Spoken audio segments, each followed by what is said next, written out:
आलू और आलू की सब्जी हम सभी की ऑल टाइम फेवरेट होती है और हम इसको कभी भी बनाकर खाना पसंद करते हैं और बच्चे खासकर इसको बहुत ही पसंद करते हैं।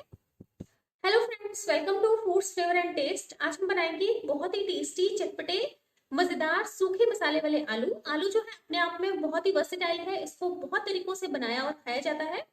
लेकिन आज जो मैं आपके साथ आलू की रेसिपी शेयर करूंगी ये बहुत ही टेस्टी और मजेदार बनती है। तो आइए देखते हैं कैसे बनती है सूखी मसाले वाली आलू। आलू की चटपटी मसाले वाली सब्जी को बनाने के लिए आलूओं को सबसे पहले बॉईल कर लेंगे। लेकिन यहाँ पर ध्यान रखें कि आलू जो है बिल्कुल छोटे साइज के लें और इनको हमें बहुत ज्यादा बॉईल नहीं करना है। इनको 2 सीटियां आने के बाद कुकर को बंद कर देंगे और झटपट से निकाल लेंगे। अब इसमें ऐड कर देंगे मसाले। तो इसमें मैं डालूंगी आधा चम्मच हल्दी पाउडर, 1 चम्मच अजवाइन के बीज, 1 चम्मच जीरा, इसमें ऐड करेंगे आधा चम्मच भुना हुआ कुटा जीरा, आधा चम्मच धनिया पाउडर और अब इसमें ऐड करेंगे चिली फ्लेक्स या फिर तीखी वाली लाल मिर्च ले लें। और ये मिर्च आप अपने टेस्ट के अकॉर्डिंग कम या ज्यादा ले सकते हैं। इसमें ऐड कर देंगे आधा चम्मच काश्मीरी लाल मिर्च पाउडर, जिससे बहुत अच्छा कलर आएगा सब्जी में। और आधा चम्मच इसमें डालेंगे गरम मसाला पाउडर। इसमें ऐड कर देंगे 1 चम्मच आमचूर पाउडर, या फिर आमचूर पाउडर आपके पास नहीं है तो आप इसकी जगह पर नींबू का रस भी ले सकते हैं। और लास्ट में इसमें ऐड कर देंगे नमक स्वाद अनुसार। तो आप इस टाइम पर खुले मसाले ऐड कर लें, क्योंकि हमें बाद में कोई भी मसाला ऐड नहीं करना है। और सभी मसाले ऐड करने के बाद इन मसालों को हम आलूओं के साथ बहुत अच्छे से टॉस कर देंगे, ताकि सभी मसाले आलूओं में अच्छे से चिपक जाएं। और आलू और मसालों को बहुत अच्छे से टॉस करने के बाद इनको हम ढक देंगे लगभग 15 मिनट के लिए, ताकि आलू अच्छे से मसालों के साथ मैरिनेट हो जाए। और अब लगा देंगे तड़का। तो तड़का लगाने के लिए यहाँ पर 2 से 3 चम्मच तेल के ले लें। आप कोई सा भी तेल ले सकते हैं, जो भी आपको पसंद हो या फिर आप यूज करते हो। तेल के गर्म हो जाने के बाद इसमें ऐड कर देंगे 1 चम्मच गेहूं का आटा।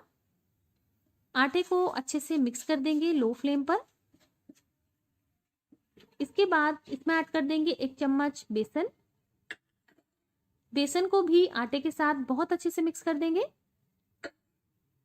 अब आटे और बेसन को बहुत अच्छे से लगातार चलाते हुए भून लेंगे जब तक ये हल्का ब्राउन कलर का ना हो जाए।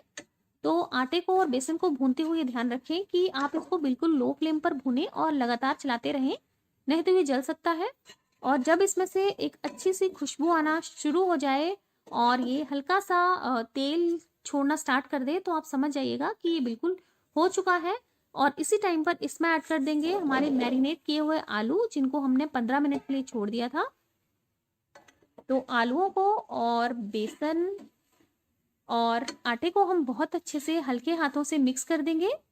तो यहाँ पर आलूओं को आप बहुत हल्के हाथों से चलाएं, नहीं तो जो इसमें मसाला लगा हुआ है वो निकल सकता है।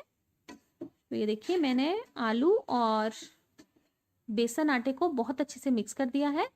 और अब हम इसको ढककर 10 मिनट के लिए पकाएंगे, ताकि ये बहुत अच्छे से पक जाए और मसाले जो हैं उनका फ्लेवर आलूओं में बहुत अच्छे से आ जाए। तो 10 मिनट के बाद आलूओं को हम चेक कर लेंगे। ये देखिए, बहुत अच्छे से हमारे आलू, मसाले और आटा और बेसन मिल चुके हैं। और इसी टाइम पर इसमें ऐड कर देंगे कसूरी मेथी, 1 चम्मच। कसूरी मेथी को आप हाथों से क्रश करके डालें, इससे बहुत ही अच्छा टेस्ट आता है। अच्छे से मिक्स कर देंगे और इसी के साथ इसमें ऐड कर देंगे कटा हुआ बारीक धनिया।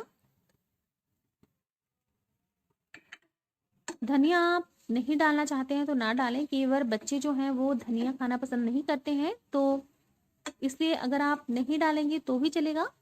तो धनिया और आलूओं को हम बहुत अच्छे से मिक्स कर देंगे और दोबारा से ढककर 2 मिनट के लिए पका लेंगे, ताकि जो मेथी है उसका फ्लेवर भी आलूओं में आ जाए। तो ये देखिए, 2 मिनट के बाद हमारे चटपटे मसाला आलू जो है बिल्कुल रेडी हैं। इनको हम निकाल लेंगे। तो इस तरीके से मसाला आलू की सब्जी को ज़रूर ट्राई करें, बहुत ही बहुत टेस्टी लगती है ये। और इसको आप रोटी के साथ, पराठों के साथ एंजॉय करें, और साथ में अगर रायता हो तो और भी मज़ा आता है। तो इस तरीके से आलू की सब्जी को ज़रूर ट्राई करें। अगली बार मिलेंगे एक नई रेसिपी के साथ, तब तक के लिए टेक केयर, बाय।